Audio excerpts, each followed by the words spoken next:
Yeah, yeah, I hear the booze, man. I hear the booze. Welcome, welcome, welcome. Welcome to the Burgundy and Gold Knuckleheads podcast. Along Ooh. with me, suffering. And let me tell you, ladies and gentlemen, I had to drag him on here with me, but he made it. My main Uh, man, Reggie. I'm What's here. going on, Reg? I'm here. I'm here. And, making me come on here is not because I only want to be present when we win. It's not that. I'm not that guy. You know me, Right? man. I'll show up, win or lose. I can talk trash with the best of them. The reason why I was because I've reached a level of frustration, and the level of frustration has me to the point where if this is what we're going to be doing, then why am I wasting my time? Why am I wasting my time with my fandom? Why am I wasting my time with the energy, driving, spending money, merchandise, going to games, going to our fan club bar? Why am I wasting the time and energy investing in something that if this is the product we're going to have?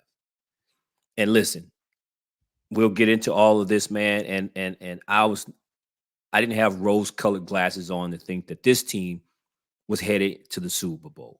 Right. But I easily had this as a 10-win team, man. And it's like, what the hell is this doing? What are we doing here? And yeah, I didn't have him. I had him at 8 and 9 going into the season. But even so, it is I don't concerning. know if we'll get to 8 wins. I don't know. I don't know. I think but let me go. Let me start off with a couple things. We've had 3 weeks now where we've had an opportunity against three what I think across the NFL would be considered three bad teams, right? Played the Bears, the Falcons, and the Giants.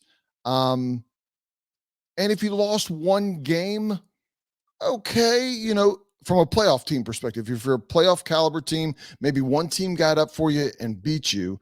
Um, but you lost 2 out of 3, and even the one game that you won against Atlanta was not pretty. Right. And then the 2 games that you lost against the 0-4 Bears, the 1-5 Giants at the time that you played both of those teams. Granted, you're 1-5. You're one of the worst teams out there. 0-4, you haven't won a game. And at that point, the Bears, it had been almost a year going back to the last season since they won a game. And in the first half combined, you score 3 points combined in both of those games, and you allowed 41 points. That's the first half against the Bears, the freaking Bears, and the freaking 1-5 Giants. It's a frustrating thing here. Today, Washington was 1 of 15 on third downs. 1 of 15. I mean, I think who's Georgia, University of Georgia's number one. I'm not saying they could beat an NFL team, but they could do better than 1 in 15 on third down situations. And we're talking about professionals here. You're playing a 1-5 team, and you're 1 of 15 on third down efficiencies. You have 10 penalties, and most of those are on offense. Right? I think Jamin Davis had one, and there might have been one other one, but at least 8 out of 10 were on offense. And you're having a struggling offense, and then on top of that, you're having these stupid, foolish penalties. It is, to show how inefficient, also how inefficient it was. Tress Way, 10 punts in one game. 10 times he punted the ball away. It's not that he punted 10 away. That goes to show you that you didn't have a lot of drives, because otherwise you wouldn't have had that many possessions to be able to punt it away. You quickly, 3 and out, boom, other team gets the ball. and then you finally get it back again and 3 and out again. So you're not eating up any clock when you have the ball. Rushing the ball, one of my keys when we came into this game was how bad the Giants were at rushing the ball. I'm sorry, at stopping Defended the the run. run. At stopping, they were giving up 147 yards running. We were good for 76 today on 19 carries. I don't have a problem passing it a little bit more than what we're running it from a general perspective, but you have a team whose weakness is defending the run, and you don't make a decision to You don't attack run it their 30 weakness. times. You're not attacking their weakness. And like I said, we can get into more. I don't want to sit here and go over 101 stats. I do have more stats. As I'm watching the game, I will add this. As I'm watching the game, you talked about it in as we're previewing the game. It might have been your very first one, talked about how Washington was going to handle the blitz. Could we handle the blitz? If we know it, the coaches should know it. What did they practice against the blitz at all this week? Because they certainly didn't handle it from a pressure perspective. The Giants blitzed 57% of the time, gave and ended up sacking Howell 6 more times. And the other times that he didn't sack, man, he was running for his life. He didn't have a lot of time. It was, the receivers a lot of times almost didn't have time to get open for Howell to throw it, much less him throw it away. It's this offensive line between not blocking well when we did run the ball, not blocking well, not stopping the pass, penalty after penalty after penalty. We knew this. We were concerned about this offensive line going in. This is total meltdown of an offensive line because there's nothing that they do well. Right. So some teams pass or give better pass protection or run block better. Washington offensive line does neither. Right. Well, man, there was a lot to unpack there. But I will say that I don't disagree with any of it. So, in the midst of some of your ranting frustration there, you mentioned a few stats. So one of those stats was, the Giants finally scored an offensive touchdown, passing offensive touchdown. They succeeded that. They was on a losing streak. They broke their losing streak. They had, coming into this game, they had a total of 5 sacks. They doubled that in one game against Washington. Exactly what happened in Chicago. Chicago, I think, had 4 or 5 sacks coming into their game for the season, and they succeeded that in one game playing Washington. The New York Giants did exactly the point. Again, they had 5 coming into the game. They did 6 today in one game. I had to keep reminding myself that this was a tale of 2 different situations here.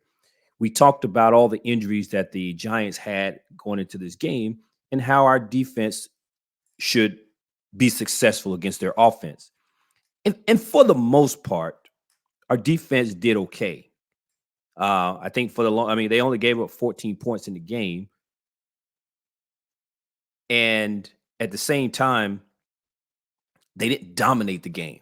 And I told you while we were watching the game that I've given up on Jack Del Rio doing anything exotic in terms of blitzing and doing some other things. So although we have this enormous talent on our defensive side of the ball, or do we? We're not maximizing that. So therefore, our defense is never going to look dominant. So should we have dominated the backups to the backups that the New York Giants trotted out there today? We should have, but we didn't. Am I shocked or surprised by it? Nope, not at all.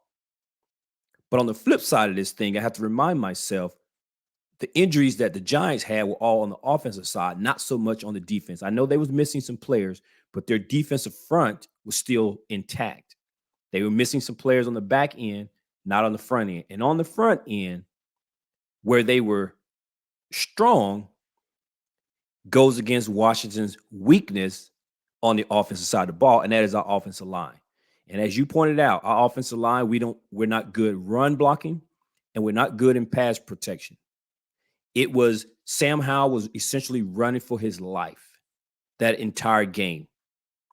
He would get to the top of his drop, and by the time he sets his feet to get ready to go through his progressions or to deliver a pass, it was like a jailbreak coming his way. No doubt, no doubt that of those 6 sacks, he attributed to some. I'm going to say he may be attributed to 2, but for the most part, I cannot blame this kid for it. He gets to the top of his drop, and there's already defenders beating the offensive line, running his way, and now he's trying to escape the pocket, running out of the way. I mean, even on the game-ending play, it wasn't a design rollout. Right. He rolled out and got away from a sack just to be able to get the pass off to Jahan Dotson. And the fact that it was thrown behind him, I understand some people can make the argument that he should have caught it, but that was a tough catch. And he was rolling out to what is considered the weak side of his passing arm, trying to make a play on a dime while running. Right. And listen, I'll be the first to tell you, there are a lot of guys who can make those plays, whether it's the throw or the pass, but there's a lot of guys that miss that, whether it's the pass or the throw. And for us to be trying to convert a game-extending, hopefully game-tying drive, that was the worst play design that you would have wanted to see. And what I mean by that is your quarterback rolling out for his life, trying to throw a ball to hopefully get a first down or a touchdown. So in terms of the offensive line here, man, bro, I don't. This game took more out of me, I think, than the Chicago game. And the reason why is between the Philly game, the Chicago game, the Atlanta game, and the New York Giants game, we thought we'd be in some good position coming out of these games. And what this team has shown me now is we have more question marks than we have answers. Through 7 weeks, we don't have an identity. I don't know who we are. And on top of that, it tells me we're not as good as we thought we were going to be. There's a lot of problems going on with this team right now. And this game was the final, I guess, the final thing I needed to see to realize that this team is in trouble. This team is in trouble. Yeah, you're 7 games in, right? You're more than a third of the way through the game or through the season at this point. And week 1, if we would have seen this, or as we saw against Arizona, we saw some struggles and some challenges, and we thought, okay, this is early in the season. It's a new offensive line. It's a young quarterback, young offensive coordinator. But what progress or growth have we seen in 7 weeks? And I don't know that there has been any. The same struggles or challenges that we had, win or lose, week 1, week 2, week 3, are the exact same things that we're talking about. It is whether we win or lose, it's almost like a Groundhog Day. Every game when we're watching this, it's a porous offensive line. It's a porous defense. It is a team with no run game. And we're asking the same questions week in and week out. The results look a little bit different. But at the end of the day, we come out of each of these games thinking the same thing. And the 3 wins that we've gotten, none of them have been pretty. Right. We won. We were happy. We were hoping that we can build upon it for the next week. But we struggled in week 1 against Atlanta. We chalked it up as first game, jitters, rookie, offense coordinator. We beat Denver. We had to come back to beat Denver, which is, by all intents and purposes, everyone's felt like Denver was not a good team, but we struggled with them. Mm-hmm. But hey, as they say, wins are hard to come by in this league. So we chalked it up as, hey, We'll take it. It's early in the season. We'll continue to build upon some things and we'll keep going. And then we went on a 4-game losing streak. Or 3 games. Was it 3 or 4 games? I think 3 games. Three games. Yeah. And then we turn around and we beat Atlanta. Right. To avoid the 4-game losing streak. That's right. Yep. Again, it wasn't dominant, but we got the win. And we're like, all right, we needed that. We couldn't afford a 4-game losing streak and so forth and so on. And then here we got a reeling Giants team. We go to New York once again, and we can't beat the New York Giants for whatever reason. It's boggled my mind how we can play Philly tough, but we cannot play the New York Giants to save our lives. Well, I think I'm sorry. Go ahead. No, go ahead. Well, I was going to say, you were talking about as we opened up about this game bothering you more than the game against Chicago. And as an ownership group, coaches, as well as players, if it didn't happen this week, you're extremely close to something worse than fans being pissed or being happy is apathy, to where they just don't care, right? People are going to stop watching. They're just going to sell their tickets, right? Just I got to get my money. So when that happens, what fans are in the stands, right? You're going to have Philly fans. You're going to have Giants fans. You're going to have Cowboy fans. You're going to have the opposing team fans at your stadium, because the season ticket holders they're not even worried about going. Now, there are some people that buy tickets just to sell them, but a majority of the people that own the seats are Commanders fans, especially this year, right? There's a big surge. And do they want to go? Do they want to invest not only their money, but their time? Not everybody lives 20 minutes outside of the stadium. There's a lot of people that drive an hour or two or get a hotel and take on all those additional costs besides the cost of the tickets themselves. And as an ownership, the worst thing you want is apathy. And these 3 games against losing to the Bears the way you lost, losing to the Giants, and squeaking out a win against Atlanta, apathy is about to take over more than pissed off. Yeah. Because again, I think most fans thought that things would look different this year. And here we are 7 games in. Some of the names have changed, Ken, but the results look very similar. Yep. Right? The outcomes look very similar. Fans, myself included, however you mix up the recipe, we don't care. And what I mean by that, whoever's calling the shots, whatever players you're picking, whoever you're cutting, signing, all of that, at the end of the day, those are your decisions. But when I sit down to dinner and eat the food, which is watching the game, spending my money to see the product, to get a sample, it's got to be good, man. You can't telling me you're a chef and you're feeding me garbage. Right. I can't keep eating it.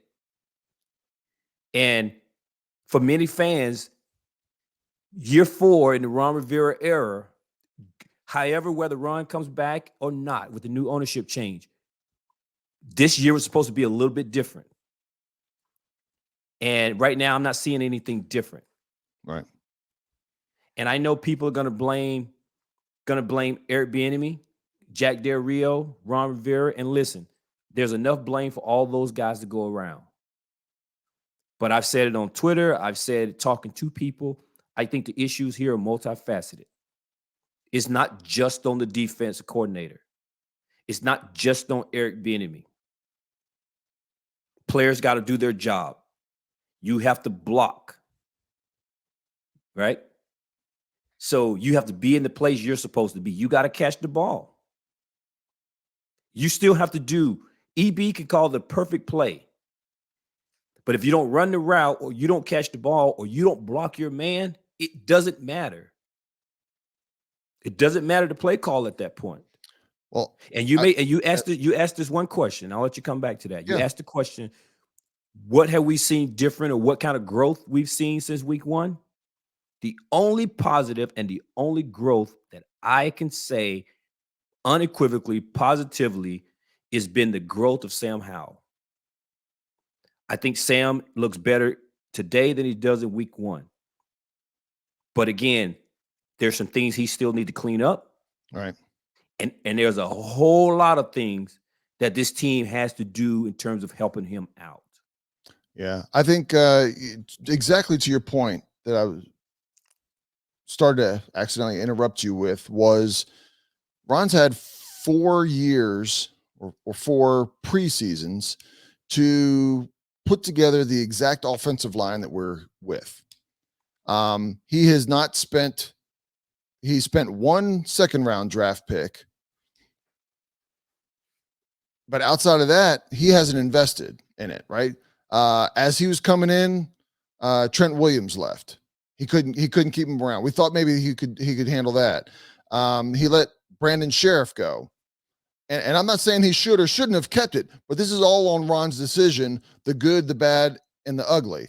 The highest pick, and it's only been one that he's put for the offensive line. They didn't re-sign Eric Flowers. You throw that in there. Correct. But Eric Flowers did not play anywhere else. So I kind of give that a little bit of a pass. While he was playing well at the time, he never went anywhere else and played. That's fair. And the only reason why I don't give him a pass is because when he was in our uniform, he played well. So I don't know why he was not kept here. All I know is you let him walk, and his replacements have not done any better. Well, so to me, yeah.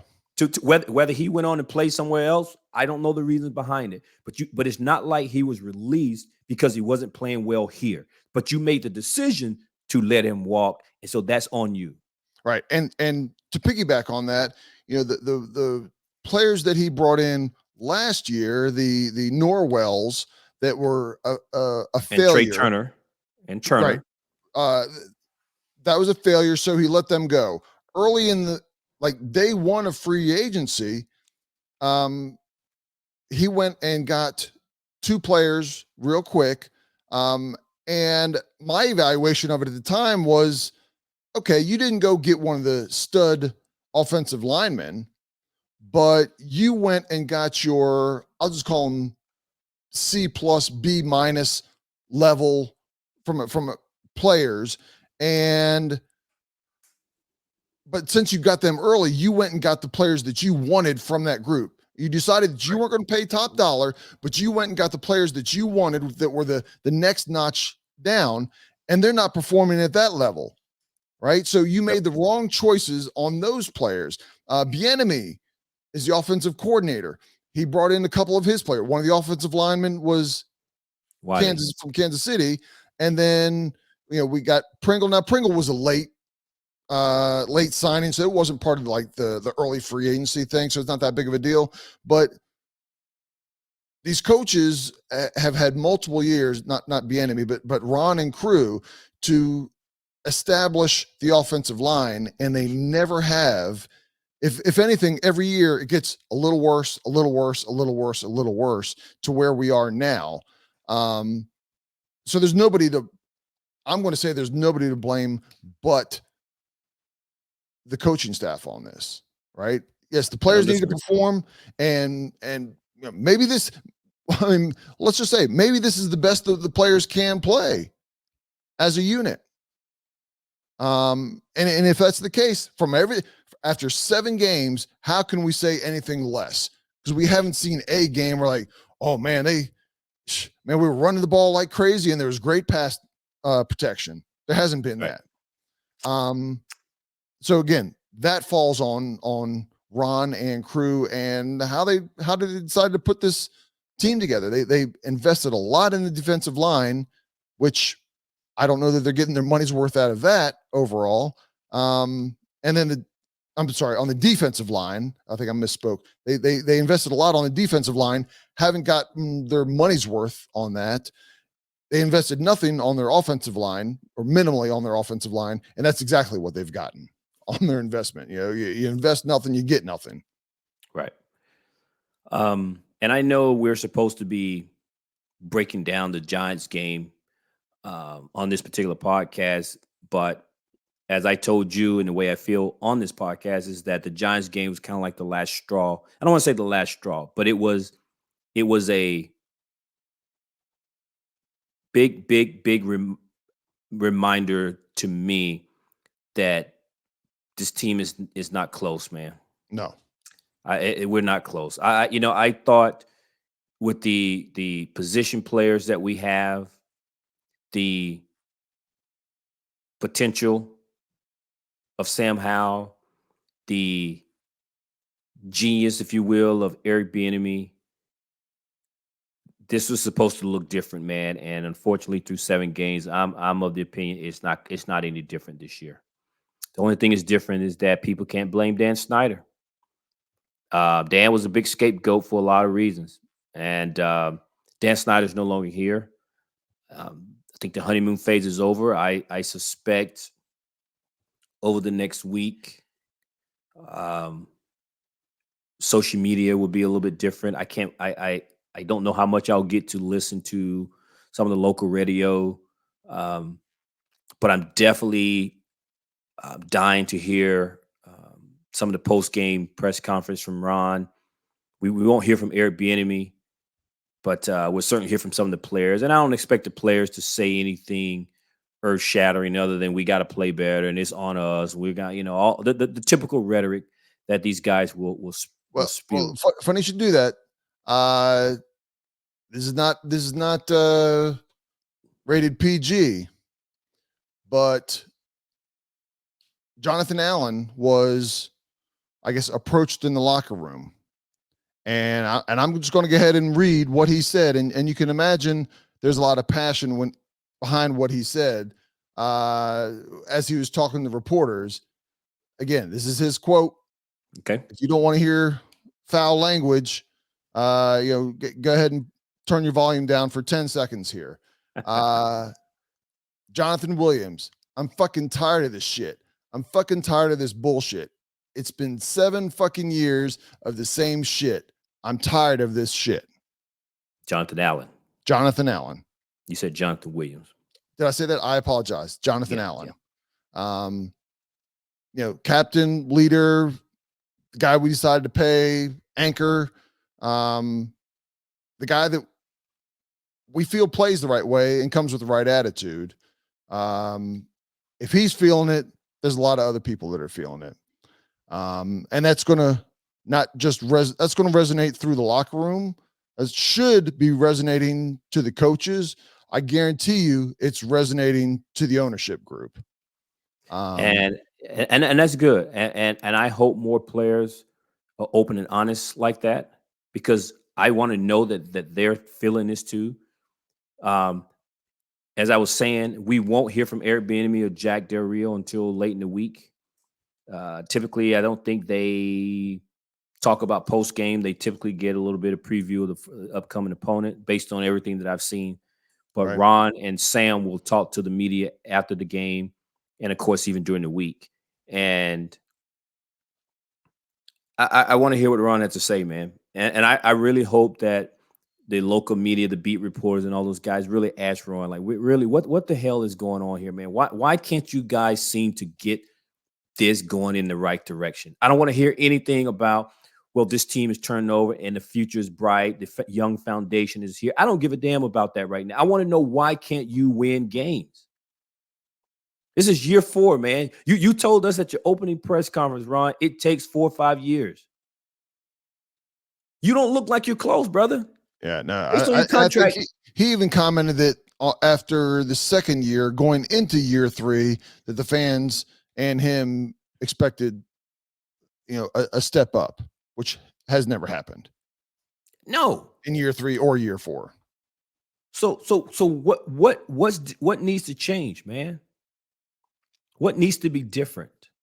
Well, what what are you doing to deserve year 5? Right? Not a damn thing.